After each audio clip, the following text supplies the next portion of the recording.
our in-gathering song. Why don't you rise, please, with me, and turn to hymn number 347? What's the number? 347. Gather the Spirit. I've been on vacation. I forgot the hymn number. Please rise and sing Gather the Spirit.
Good morning.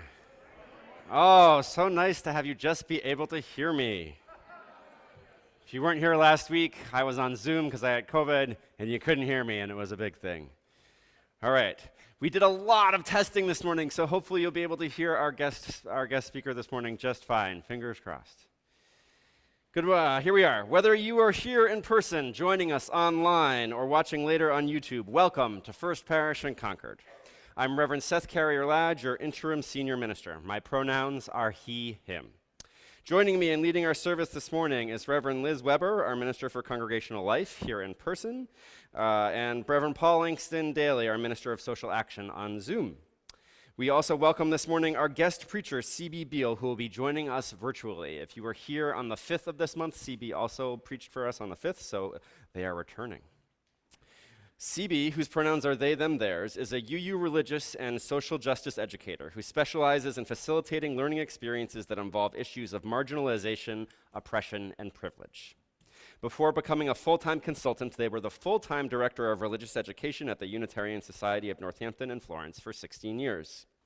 CB has a Master of Divinity degree from Union Theological Seminary and is the recipient of the UUA's Angus H. McLean Award for Excellence in Religious Education in 2019.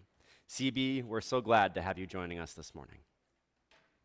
If you're online, please feel welcome to participate fully in the chat. If you're here in person and have questions about accessibility or the building, please see our ushers or any worship leader. Our COVID precautions are that we mask at all times in this space, the sanctuary, unless you're up front speaking like I am now, and that masks are optional elsewhere in the building. We also encourage social distancing as you wish and use air filters and ventilation to improve air quality. I invite everyone present now to stand, turn, and wave to those folks who are joining us at home online.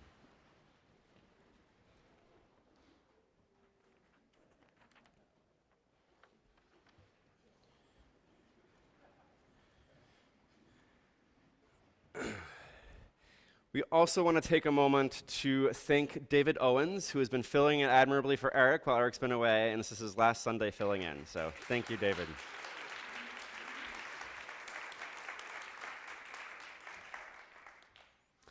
However you are joining us this morning, thank you for coming. We're glad you're here. Our announcements this morning. As always, we have Worship Sharing Circle, our small group conversation about the service theme, which will be held in the Brooks Room and online after the service. We also have Coffee Hour. So on Zoom, you can just stay on Zoom, and there'll be an opportunity to chat. We don't have virtual coffee yet. We're still working on that. In person, we do have real coffee and conversation in the parish hall. We always have a standing committee rep here each week to answer any questions you might have about the church or governance. This week it's Mike Beer. Mike's right there if you have any questions for him after the service. For other announcements, check out your Sunday announcements sheet, one of these, either blue or green this morning. It has all sorts of good announcements about what's coming up in the future here at First Parish. One announcement in particular to highlight from the Sunday announcements is upcoming covenant workshops. Please, if you haven't already, and even if you have, participate more in our covenant creation process. And then last but not least, I want to draw your attention to, for those of you folks who got this morning, a flyer that you hopefully received this morning about CB, who's leading today's service.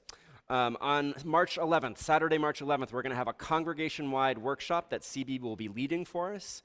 And you all are invited to attend, so please come, please come. If you can register by going to the events box on the bottom right of the church website, the event is listed there and there's a link, so please register so we know how much food to get. It's 9 to 4 on the 11th, and if we need extra childcare. So we hope to see many of you there. And I think that is it for the announcements. It is. Thank you.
Our opening words this morning are by Sherry Woodbury.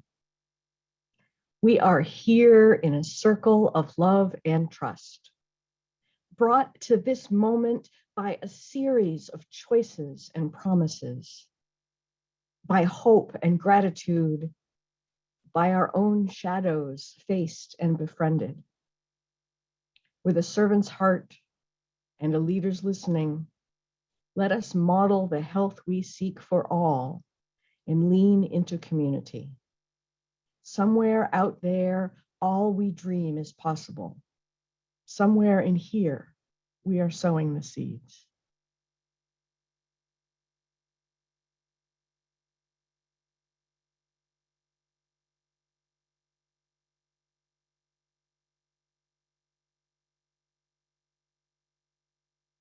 Symbol of our Unitarian Universalist faith. We kindle its flame each time we come together, and I invite you today to join me in this whole body lighting of our chalice. This is the Church of the Flaming Chalice. This is the church of the open mind, the loving heart, and the helping hands. Another way to say it is, we light this chalice for the light of truth. We light this chalice for the warmth of love. We light this chalice for the energy of action.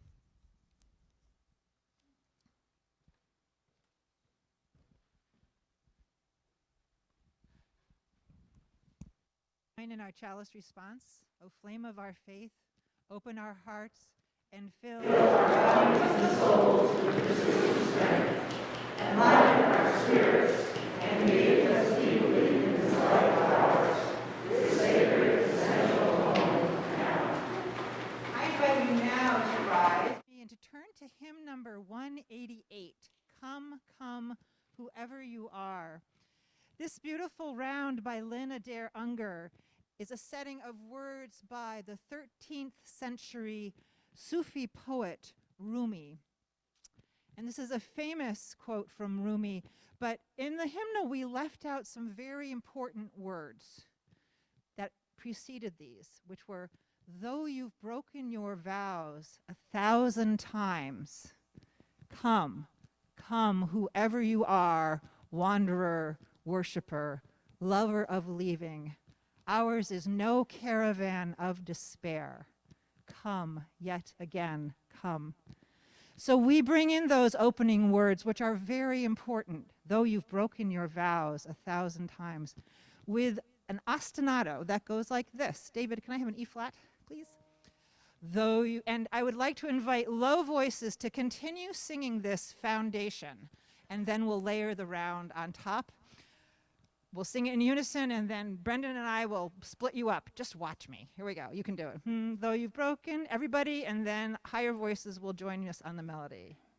Though you've broken your vows 1,000 times, though you've broken your vows 1,000 times, though you've broken your vows 1,000 times, though you've broken your vows 1,000 times, though you've broken your vows, wherever you are, wanderer, worshiper, lover of leaving, ours is no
This morning's story is called There's No Such Thing as a Dragon by Jack Kent. Billy Bixby was rather surprised when they woke up one morning and found a dragon in their room. It was a small dragon, about the size of a kitten. The dragon waggled its tail happily when Billy patted its head. Billy went downstairs to tell their mother. "There's no such thing as a dragon," said Billy's mother, and she said it like she really meant it. Billy went back to their room and began to get dressed. The dragon came close to Billy and waggled its tail again, but Billy didn't pat it. If there's no such thing as something, it's silly to pat it on its head. Billy washed their face and hands and went down to breakfast. The dragon went along. It was bigger now, almost the size of a dog. Billy sat down at the table. The dragon sat on the table. Now, this sort of thing was not usually permitted, but there wasn't much Billy's mother could do about it. She'd already said there was no such thing as a dragon. And if there's no such thing as something, you can't very well tell it to get down off the table. So Mother made pancakes for Billy, but the dragon ate them all. Mother made some more, but the dragon ate those too. Mother kept making pancakes until she ran out of batter. Billy only got one of them, but they said that's all they wanted anyway. Billy went upstairs to brush their teeth. Mother started cleaning the table. The dragon, who was quite as big as Mother by this time, made itself comfortable on the hall rug and went to sleep. By the time Billy came back downstairs, the dragon had grown so much it filled the hallway. Billy had to go around by way of the living room to get to where their mother was. "I didn't know dragons grew so fast," said Billy. "There's no such thing as a dragon," said Mother. Mother spent all morning going back and forth between the computer on her desk and the kitchen while Billy played. She told herself that she went the long way around through the den for the exercise, not because there was a dragon in the hallway blocking the kitchen door. That wasn't it at all. After lunch, Mother started going out the kitchen window and then around the side of the house and back into the room where her computer was, since the dragon had by now blocked all the doors in the hallway. She told herself it was for the fresh air and exercise, since there was no such thing as a dragon. By mid-afternoon, the dragon filled the entire house. Its head hung out the front door and down the steps. Its tail hung out the back door, and there was not a room in the house that did not have some part of a dragon in it. The dragon snored, softly for a dragon, but the whole house vibrated every time it took a breath. When the dragon woke up from its nap, it was just a bit hungry. A bakery truck went by. The smell of fresh bread was more than the dragon could resist, and the dragon ran down the street after the bakery truck. The house went along, of course, like a shell on a snail or a house on a dragon. The mail carrier was just coming up the path with some mail for the Bixbys when their house rushed past and headed down the street. He chased the Bixby's house for a few blocks, but couldn't catch it. People came out of their own houses onto their porches as first the house and then the mail carrier went past. They thought maybe it was one of those surprise birthday parades people are having nowadays, but no, that was the end of it. When Mr. Bixby came home later after his long day at work, the first thing he noticed was that his house was missing. Luckily, one of the neighbors was able to call from the porch to tell him which way it went. Mr. Bixby got on his bicycle and went looking for the house, and he studied all the houses as he rolled along down the road. Finally, he saw one that looked familiar. Billy and Mrs. Bixby waved to him from an upstairs window. Mr. Bixby climbed up the dragon's nose, over the dragon's head, along the dragon's neck, onto the porch roof, and climbed into the house through an upstairs window. Mr. Bixby took a very deep breath and used his "I'm trying to be calm now" voice when he said, "How did this happen?" "It was the dragon," said Billy. "There's no such thing," Mother began to say. "There is a dragon." Also a dragon, Billy insisted, a very big dragon.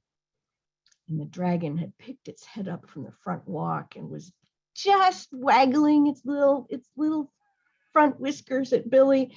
And Billy patted the dragon on its head. And the dragon waggled its tail. And then even faster than it had grown, the dragon started getting smaller until soon it was kitten-sized again. Oh, said Mother, I don't mind dragons this size, but why did it have to grow so big? I'm not sure, said Billy. I think it needed to be noticed. Thanks for listening to my story this morning.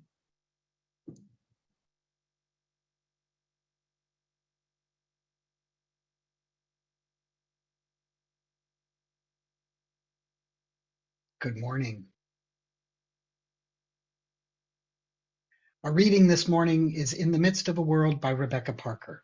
She writes, in the midst of a world marked by tragedy and beauty, there must be those who bear witness against unnecessary destruction, who with faith rise and lead in freedom, with grace and power.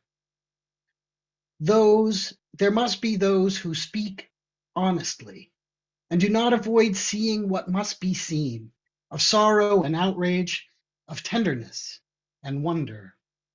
There must be those whose grief troubles the water while their voices sing and speak refreshed worlds.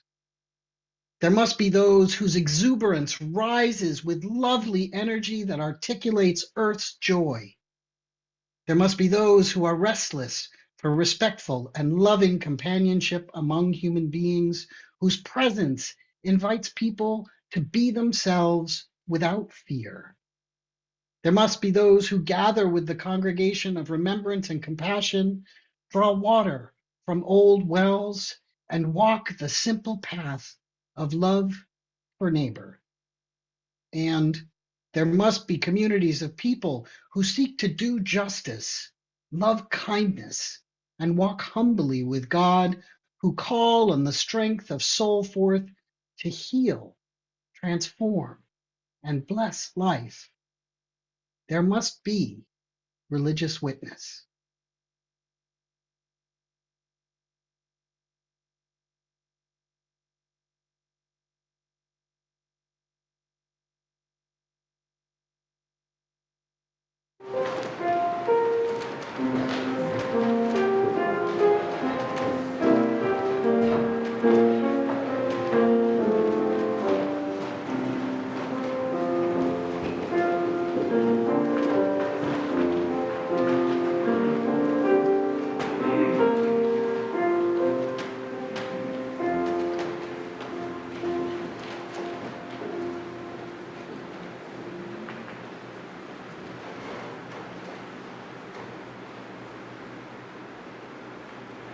Do not leave your cares at the door. Do not leave them there when you come into this place.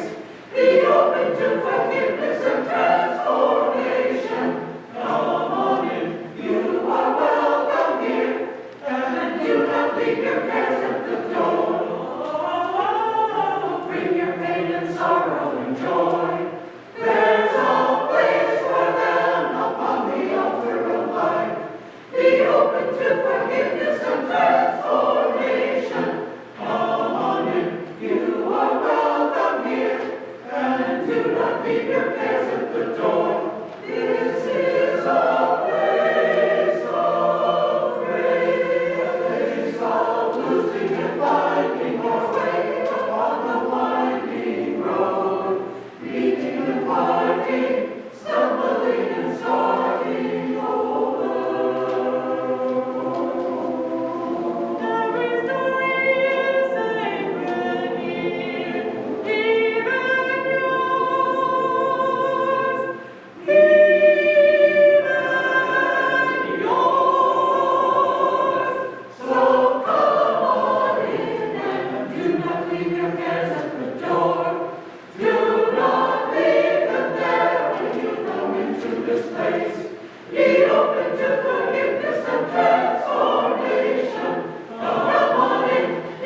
Thank you, choir. That was just glorious. It is such a blessing to be back among you. This morning, I'm going to speak a little about preemptive radical inclusion. And the idea of preemptive radical inclusion is fairly simple, right? Those of us who hold any kind of leadership in Unitarian Universalist congregations, I understand that to be all of us in different ways and at different times. We have the responsibility to learn, change, and grow preemptively, to create radical changes that will include people in a collective movement towards justice and equity.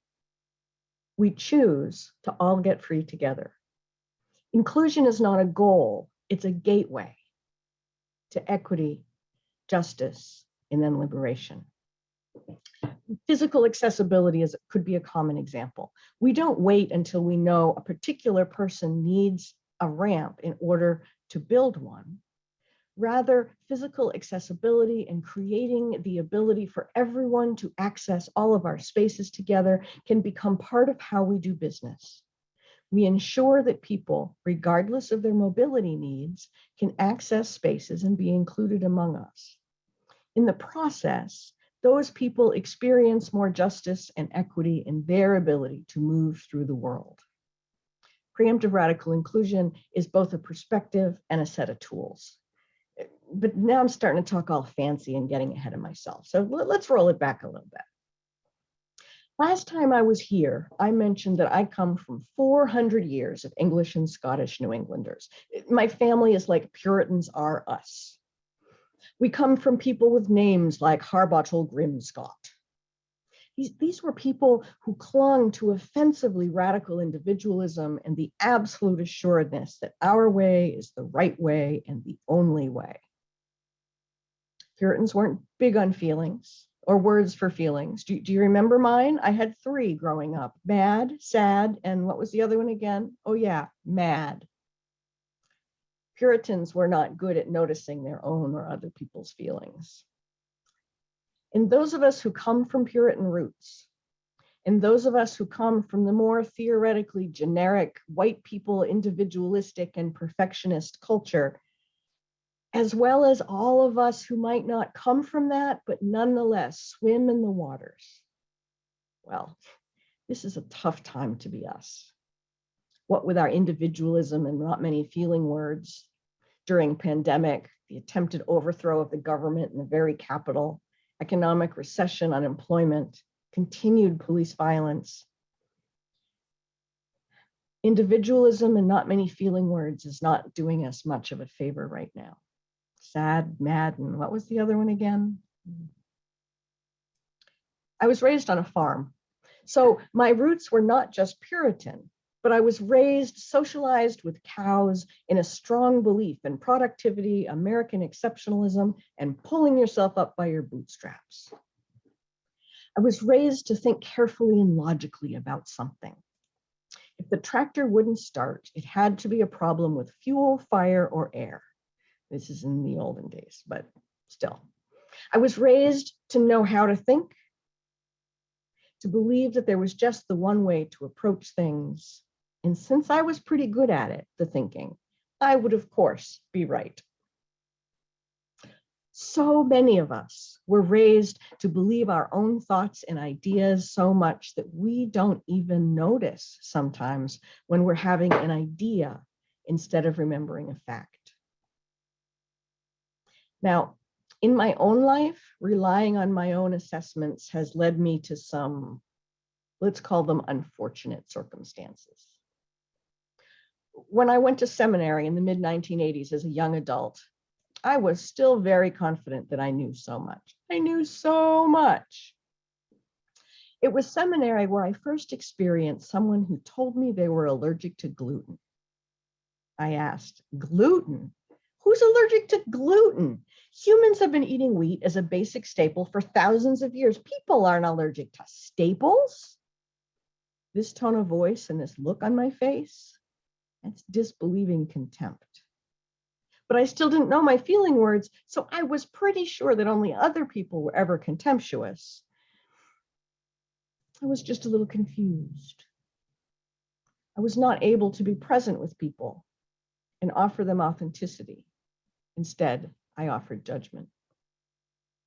But then there was someone else who kept asking us not to wear perfume because she was allergic to scents. How can you be allergic to scents? People have been smelling things for thousands of years. No one's allergic to smelling. I didn't have enough knowledge then to understand that the smell of something is just a chemical compound ingested through the nose. And if someone is sensitive to a chemical, it can get in through the nose as easily as if one ate it.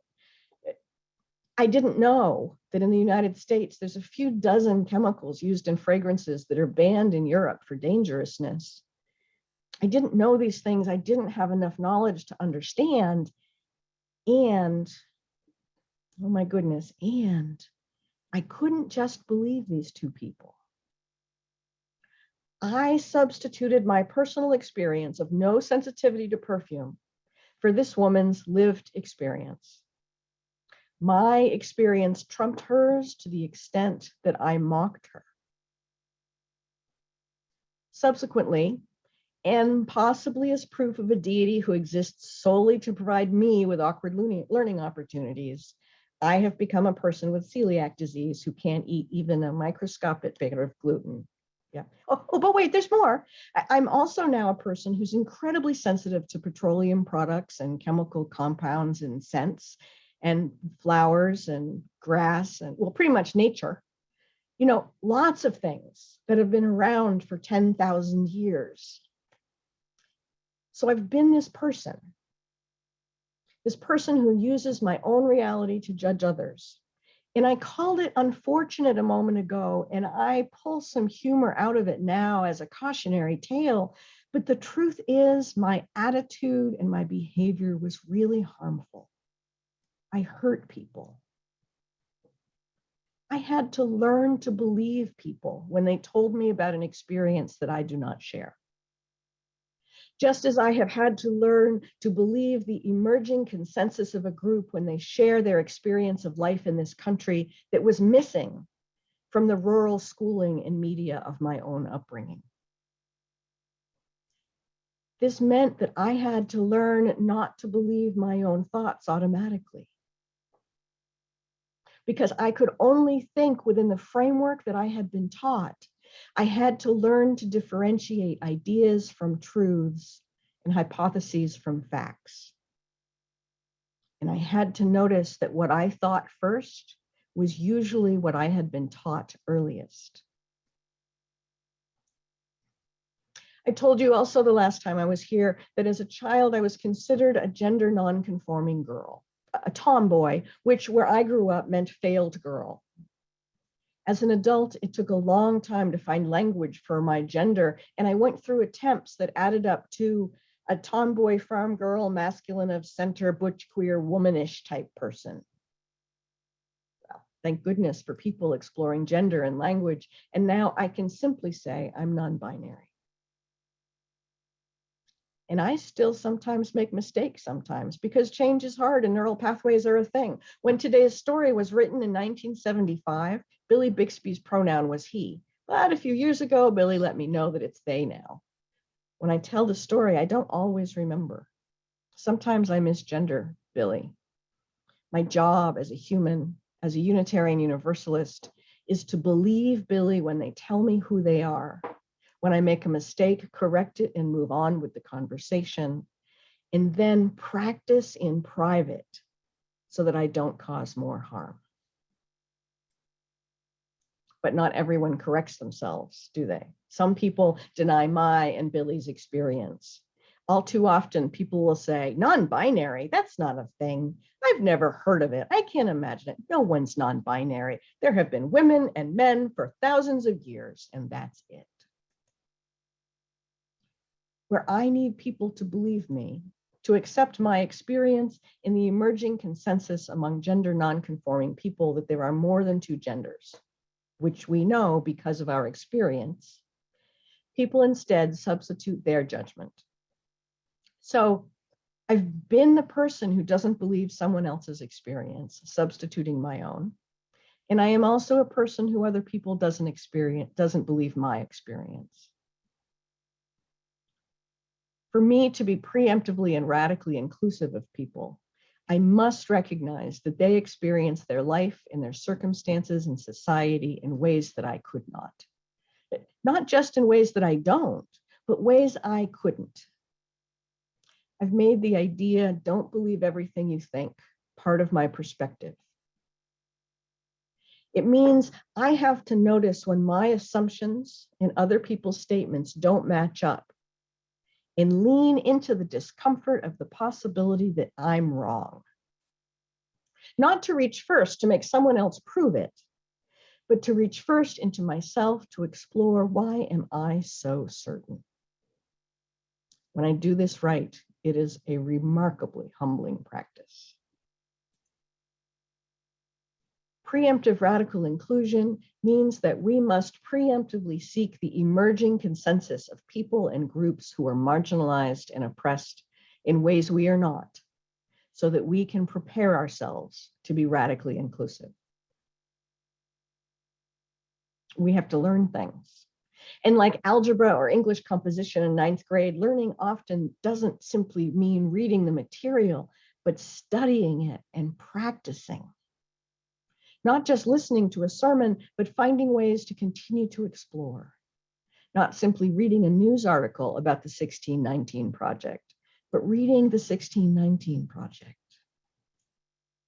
And being willing to be more fully present with one another, even when it feels awkward and uncomfortable. Because it's in this way that we who are cisgender learn about the oppression of trans people, by listening to trans people who have chosen to educate us. We who are white learn about how people of color experience marginalization and oppression by listening, reading, and reflecting on works that are offered. And by regularly checking our thoughts for ideas that were put there by people that did not have the knowledge or the information, or perhaps the inclination to be honest about our dragons. Your congregation sought out emerging consensus when you engaged in the white supremacy teach-in some years ago, and then later explored and approved the 8th principle. We listened to podcasts and watched documentaries instead of another repeat of Ted Lasso or Vera. We might join Beloved Conversations virtual to help us explore this inheritance of believing everything we think and being stuck thinking the way we have always thought, the way we were taught, in order to dismantle the impact of a culture that is based in patriarchy and white supremacy that impacts all of us. We might join recovery groups that help us to heal from past injuries or the patterns we developed to cope with those injuries. We individually and collectively make decisions to increase our ability to create equity and justice. Maybe one of those ways is that you join one another and me and hang out at a workshop on March 11th and practice some skills. I'm just saying, it's going to be really fun. I'm just saying. Okay, wait, back to the sermon. One of the emerging places that we need to be preemptively and radically inclusive is among ourselves, as we create space to hold one another as new realities emerge. Some of us have spent our whole lives with sad, mad, and mad as our only feeling words. We might display dismissive contempt without even realizing that it's not the feeling that we thought was mildly irritated or calmly explaining. And then we're confused by how hurt someone is by our behavior. We might not realize that our initial response to new information is almost always to think that it's wrong or stupid.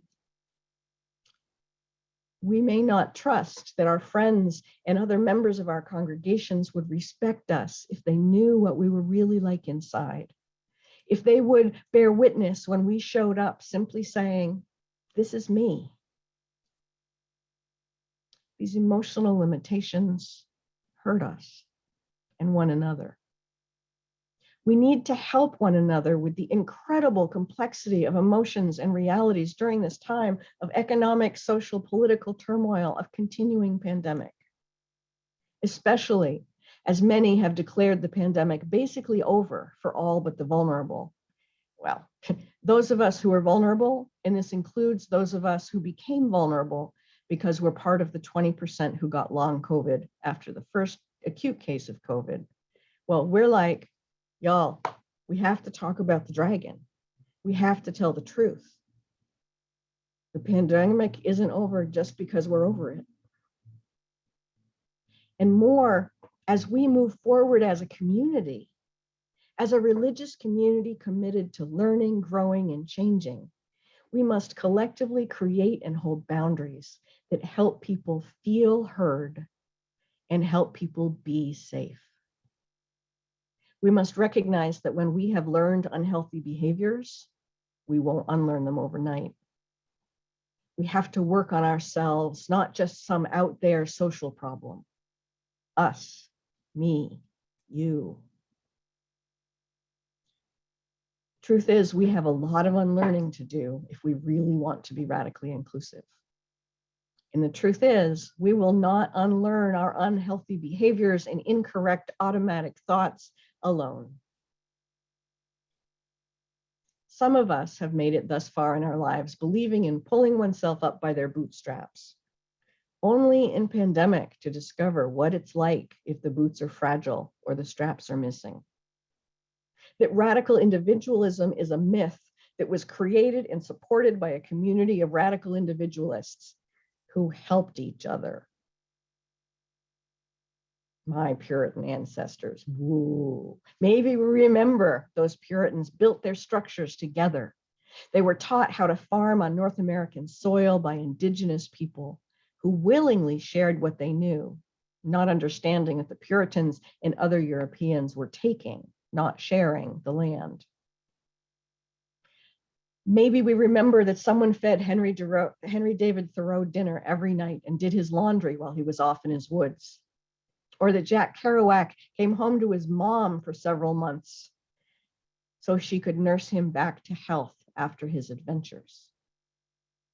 Radical individualism is a lie perpetuated by a culture that was designed for patriarchy, white supremacy, and capitalism. And so many of us have bought into the ways these systems lead us to deny ourselves and one another in the service of someone else's power and money. In these next months and years, being inclusive is taking on a whole new frame. It isn't simply welcoming someone at the door with a smile or restructuring our language to include people of other genders. Preemptive radical inclusion means that we, individually and collectively, must constantly work to increase our ability to ensure that everyone's needs are being met, even as those needs are changing. We must choose not to believe everything we think, to check our thoughts again and again to determine if they are beliefs masquerading as fact, to set aside dismissiveness and contempt and increase curiosity. As the political and social landscape shifts ever more towards fascism, another dragon we have to say the name of, we will have to reach out to one another in new ways. We will have to offer and accept help in new and different ways. We can live into the reality that all of us means all of us. I know we can, because that is who we are, Unitarian Universalists. We are people who can choose to act preemptively to make ourselves, our communities, and the world a better place. Imperfectly, but within covenant and with commitment and accountability. We can choose to learn what we need to in order to create an inclusion that moves everyone closer to justice, to make our spaces brave enough and safe enough for all of us to be able to say, this is me, this is who I am, and know that we will be witnessed. We can choose to do everything we need to in order to all get free together. If you think that's possible, I'd love for you to say amen.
Church is a place where we learn to bring our whole selves and where we can be held for who we are in the highs and lows of our lives.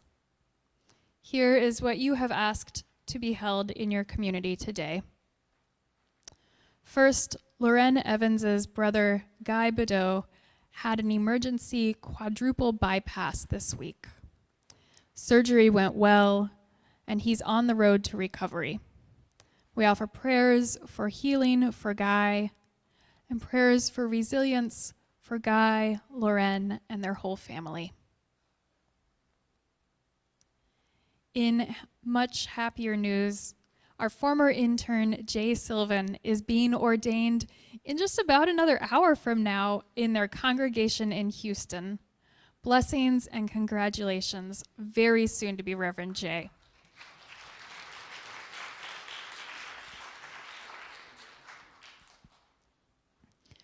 Who else ought we lift up today? I invite you to call their names aloud.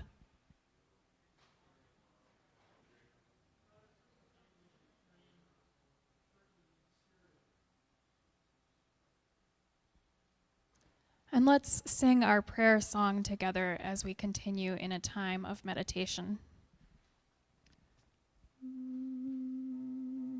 I invite you to join in this hymn.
Will you pray with me?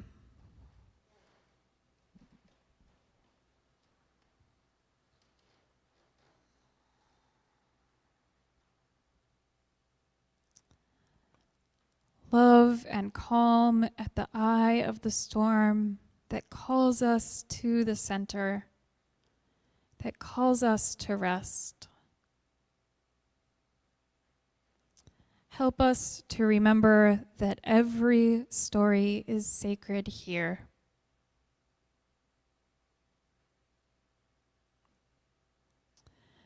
Help us to bring our whole selves to our time together, to remember that our story is sacred. The parts of ourselves that feel broken, the parts that feel fierce, and everything in between. All of us is lovable.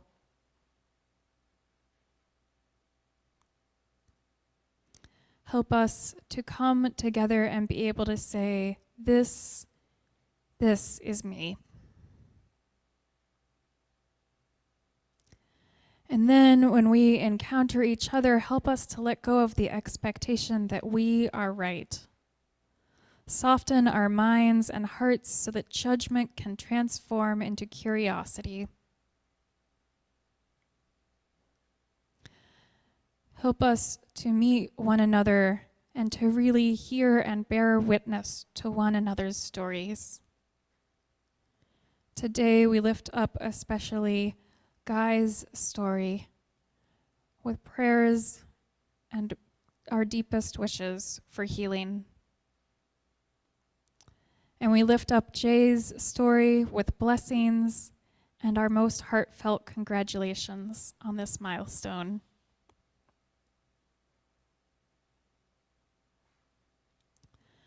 Help us also to lean into the stories that we have not yet begun to learn.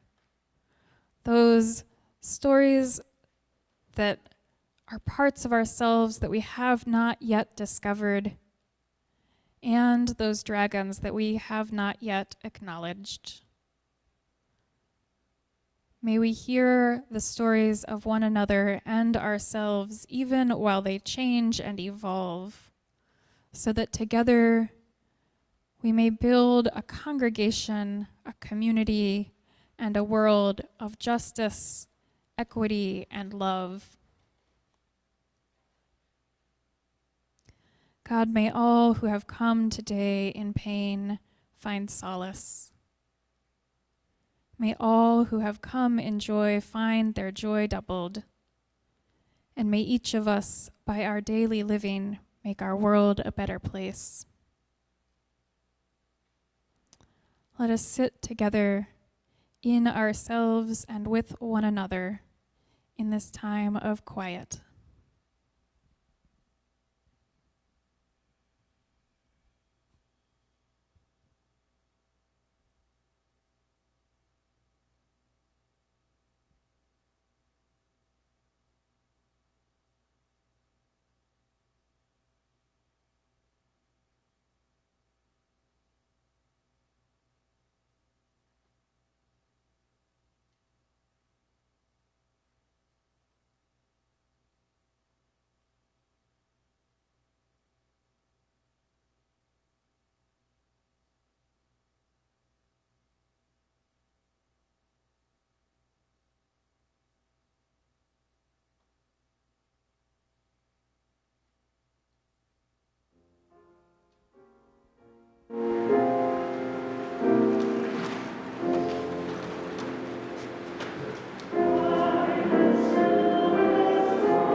As you have hopefully noticed from the communications that you've been receiving, our stewardship campaign is going to be officially kicking off next, or on Sunday the 5th, with our Celebration Sunday. And so we begin, or we lead into that with our first stewardship testimonial this morning by Eric Moore. Thank you. Where do you want me, up here or you want me here? All right, cool. Well, good morning. Well, it's testimonial season here at First Parish, and we testifiers have a prompt. What keeps you involved and coming back? Well, there's a simple explanation. First Parish is part of where I live. It's my neighborhood. I just show up. And it's just good to see you. And if not for here, we would likely not know each other. The more complex explanation is that church confuses the hell out of me. And for me, that confusion is interesting and useful. This is what the UUA says we offer. Live your values aloud, not alone.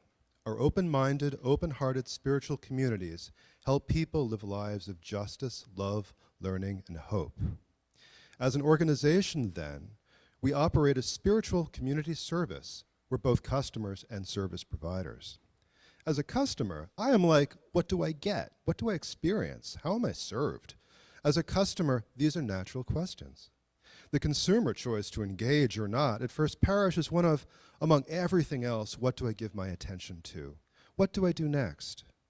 We're competing here with TikTok and with team sports, getting work done, and with simply tuning out for relief. Unlike some alternatives, our faith is centered on love, not performance, not conformance. The core experience of our faith is receiving through giving, also known as loving.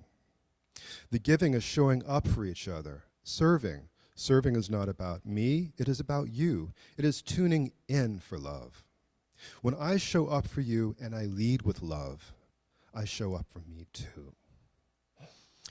Easy showing up is giving a hug. There's nothing better. But if church was just showing up at 10 a.m. every Sunday to hug each other, would that happen? Stretchy showing up is, for example, that I volunteered to facilitate small group discussion and that there is some vulnerability there for me with doing that.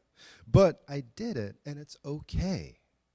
Overall, our experience with small groups has been that these groups work. People are connecting and we have impact. As for complicated showing up, well, it's easy to complicate leadership here. Complicated can surface anywhere where one is trying to get something done. When I engage with that get it right energy and do catch myself, I ask myself, do I need to be dragging that intention around or can I let it go?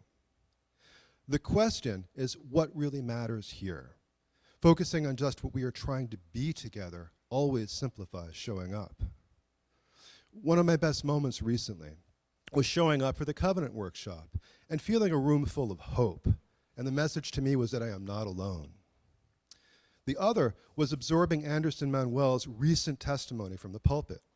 He sent me to the words of Dr. King, and they clarified for me the understanding that beyond serving my family, the most important thing I can do with my life is to advance the cause of justice. Now, do I get these moments every time I do something at First Parish? No. Yeah, maybe that's the idea. Our community is more than a performance, it is a relationship. I am here to be human, to be fully myself, and to learn to love unconditionally. And yet, we live in this world. As a community, for us to thrive, we need to keep showing up for each other. How do we make showing up less complicated? How do we make the service we provide easy to appreciate? How do we stay vital in a distracted world that lags in love? These how questions are what engage me. I want to leave you with an image of the water, the vessel, and the hands. We are the water. By ourselves, we are puddles evaporating. The vessel of our congregation holds the water and shapes our activities together. Our mixture manifests love and hope. Our staff are the hands that shape and hold the vessel. They are hearts and minds and hands working to serve. To pledge is to show up for each other, to serve our congregation, to serve our staff, and ultimately ourselves. Your giving makes our community possible, and please bring a generous intention to your pledge. Thank you.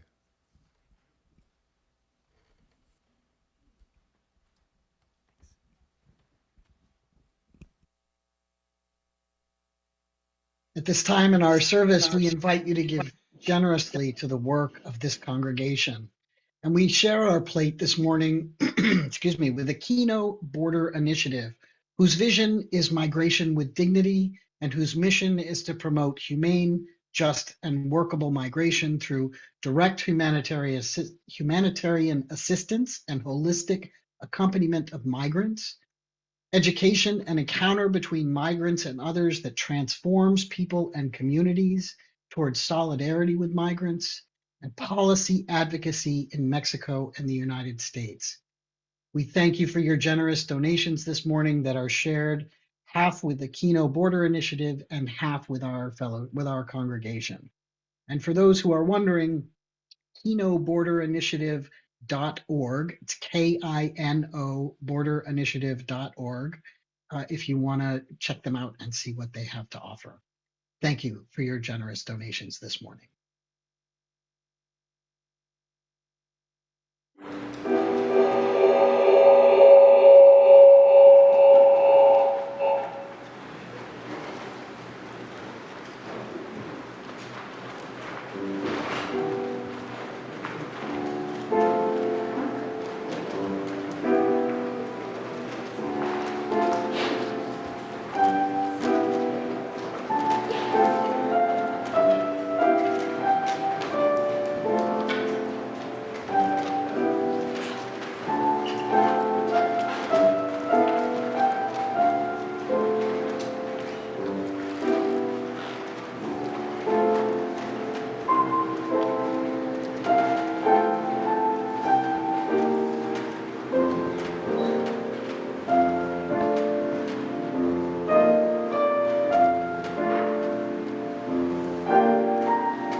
I invite you to rise again with me to sing hymn number 1008, When Our Heart is in a Holy Place. 1008.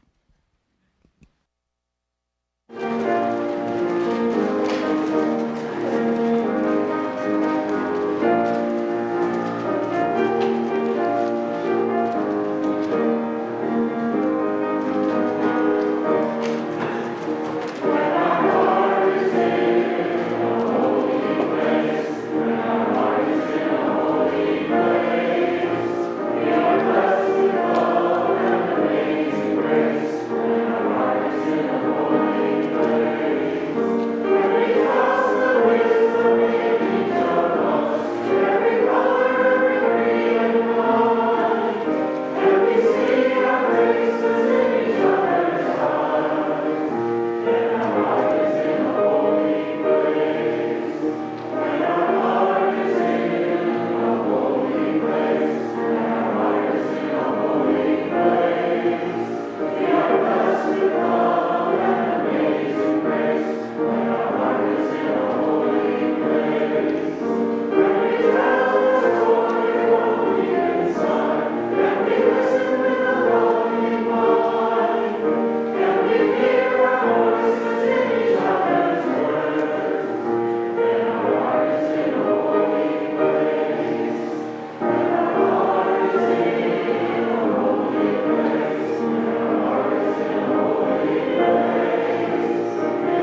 Good friends, our closing words this morning is actually going to be the mission statement from my church that I served in Indiana. We made it together. It's exploring faith, practicing inclusivity, and living justice. And I think you can probably guess which part I'm lifting up this morning. Practicing inclusivity is what CB called us to, and what our morals, our ethics, our spirit calls us to do. Practicing inclusivity, not just talking about it, not just listening to sermons, but showing up and practicing it and living it into being. May we heed that call and practice inclusivity in our congregation and in the broader world. Let us turn to our camera over here now and say our closing words of benediction together. Go out into the world in peace, have courage, hold on to what is good, return to no person evil for evil, strengthen the faint-hearted, support the weak, help the suffering, honor all beings. Go and be blessed and be a blessing. Amen.